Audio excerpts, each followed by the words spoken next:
Welcome back, America. Why am I playing this? Well, it's people with helicopters, and we're standing by for Don Bentley, who is the brand new author of the Mitch Rapp series. Every few years, a brand new person appears on the thriller scene, and I become interested in them. Don Bentley is the latest. I was skeptical because Kyle Mills had been writing the Mitch Rapp series, and Kyle Mills was fabulous and was a welcome guest on the Hugh Hewitt show.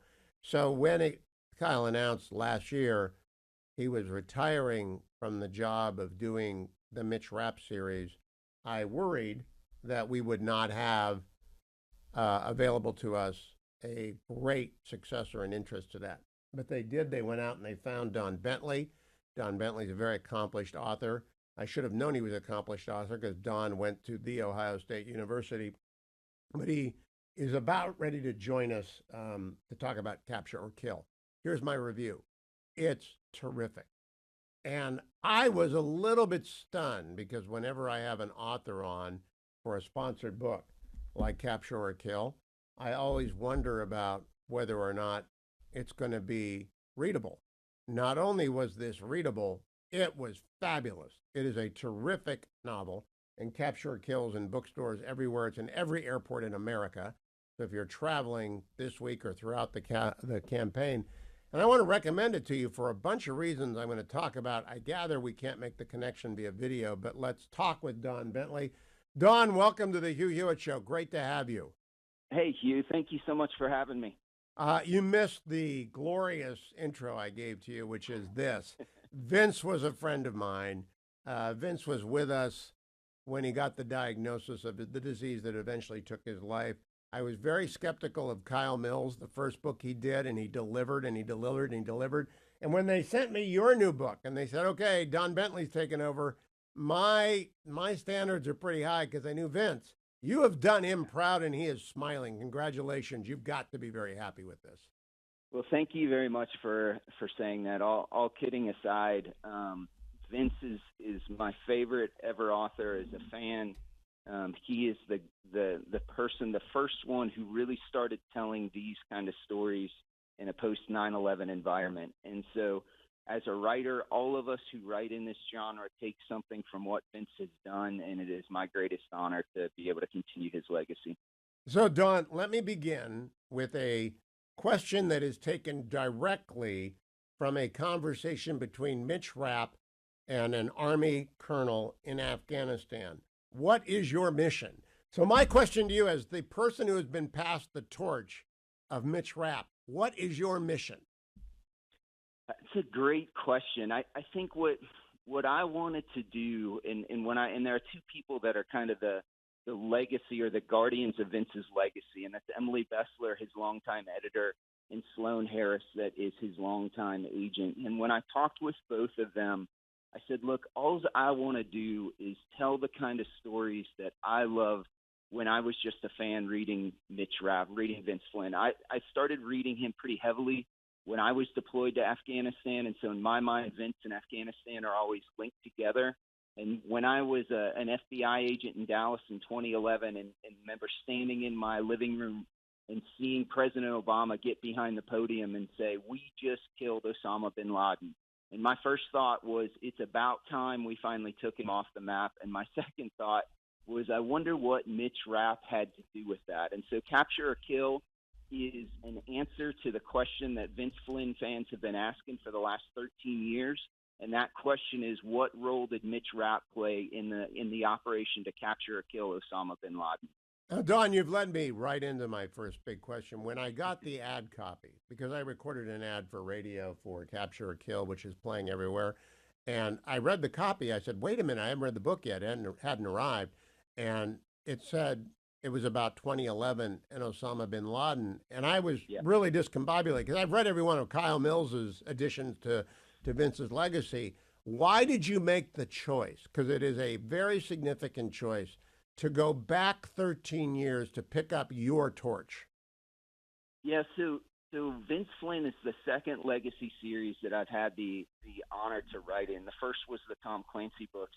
And when I took over the Tom Clancy mantle, nobody really cared because there had been so many great writers before me. Mark Graney is a fantastic friend of mine. He was the first one to take over after Tom passed Mark away. Graney gets a shout out on page 343, by the way. He does. He does indeed. Everybody loves the Gray Man. And when that happened for me with the Vince Flynn series, our publicist David Brown texted me and he said, "You're trending on Twitter right now. Vince Flynn is trending on Twitter." And the reason it was trending is because the fans love Vince so much. They loved what Kyle did. And what they were saying on Twitter to me is, "Welcome to this series, but do not screw this up." And so when I started to think about the story I wanted to tell, I went back and read Vince's books over and over and over again. And I noticed he's done this really unique thing where he aged Mitch in real time until Pursuit of Honor. And then he went back and wrote the 2 prequels that tell Mitch's story, which are American Assassin and then Kill Shot.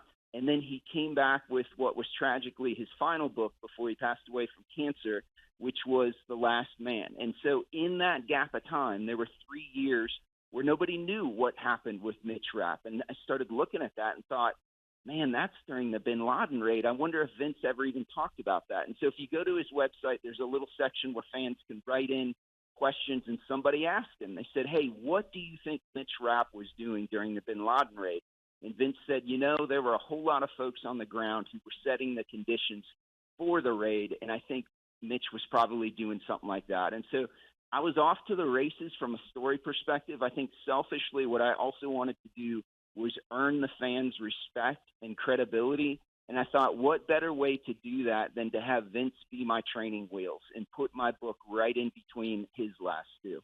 So I think it's an inspired choice. And people are looking for Irene. People are looking for Stan Hurley. People are looking for some familiar names. They will find them throughout, artfully woven. But it's an inspired choice, but also it puts you in a difficult position because the success of Capture or Kill, and I'm sure you know as an experienced author, you got to say Capture or Kill 7 times in any interview or people won't remember Capture or Kill, and therefore they'll go and they'll forget. They can't spell Bentley right because you're in Ohio and we spell it differently in Ohio.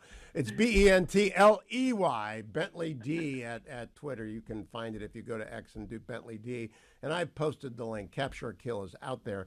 But now you got to do a somersault over all of Kyle's books, right? Yeah, he the thing, and Kyle is just as fantastic in person as he is on the social media. He's such an incredible guy, and he was not content to just tread water with the series. Like, if you are a fan like I am, he really upset the apple cart, so to speak, in his last couple books. And so picking up after him would have been hard anyway. Picking up after him after he has taken the series in such exciting directions. Let's just say I'm glad I have a year in between books to figure that out. Don, whenever I talk to thriller writers, I tell them I have 2 sets of questions, things I'm glad to see in the book, things I learned that are new. I want to talk about the new things. First of all, I learned more about helicopters, but that may have something to do with the fact that you spent a decade as a helicopter pilot. I did. They actually paid me money to fly Apache gunships, and that was a hard. I couldn't believe I actually got to go home with something in my pocket after that. But it is a fantastic gig. This may be the best description for a civilian like me of the various sorts of helicopters, the various sorts of missions and restraints that are put on them. Number 2, I did not know, and I should have known, that new case officers at the CIA are not allowed to cross the seal until they have been to the farm. And I've read like 1,000 thrillers. I've never seen that detail before. Where'd you pick that up, Don? You know what? When my first book ever came out, which was called Without Sanction, I had a interviewer ask me, "Are you Matt Drake? Are you my protagonist?" And I assured her, and I can assure you, that I am not Mitch Rapp, but I've been lucky enough to stand in the room with men who could be. And I think one of the things about being a good writer is the ability to just sit and listen and think, man, that would be fantastic in a book sometime. And so that's something I picked up from, like I said, men and women who could be Mitch Rapp. You know, Don, my brother-in-law, my late brother-in-law, was a CIA case officer, head of station, in fact, before he died. He's been dead about a year now. And I never heard that from him. Even after his cover was blown, he got PNG'd. I talked to him a little bit about the agency's undercover world, and I did not know that. Third and last thing, or fourth and last thing, third thing, Pakistan has an enormous Shia minority. How could I not know that, Don Bentley? That is so critical. It's why Iraq can't be put back together again, and it's probably why Pakistan will never really function.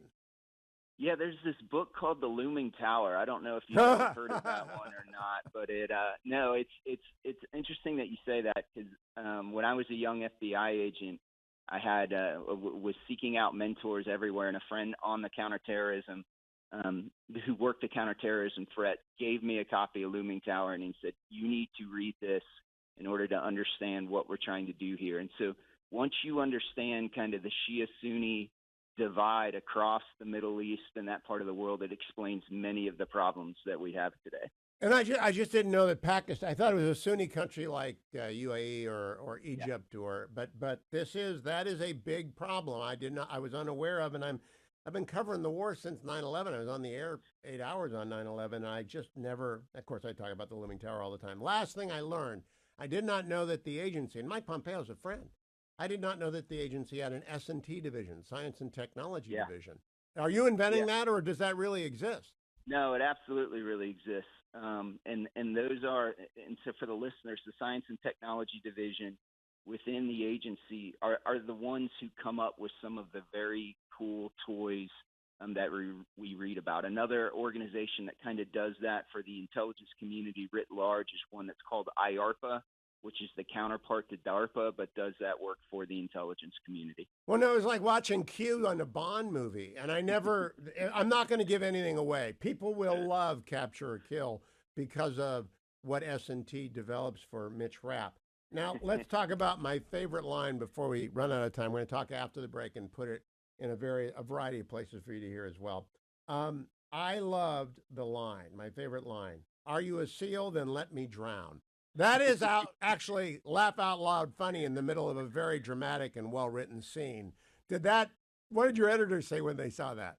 Yeah, so being an Army officer, specifically when I got out of the Army, I worked for a number of companies, and we developed technology for the special operations and intelligence community. And my coworkers were all Army folks. And so the number of SEAL jokes that I have is too many to count. And it was hard for me because Vince Flynn loves Navy SEALs. Scott Coleman is a SEAL. And so I had to kind of invert that joke that there's actually a T-shirt one of my Ranger friends has that shows an Army Ranger carrying a Navy SEAL in his arms and says, "Even SEALs need heroes." And so I switched that around for the book, much to the chagrin of my Army friend.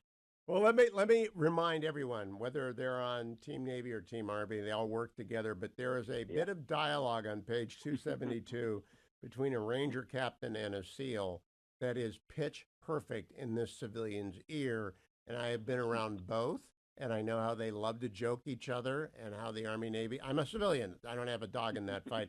I'm going to continue talking with Don, but I want to make sure. What year did you graduate from The Ohio State University, Don?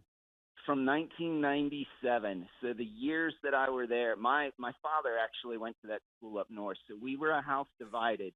And from 92 to 97, when I came home from watching a football game, there was always a message from my father, and most of those years it was jubilous.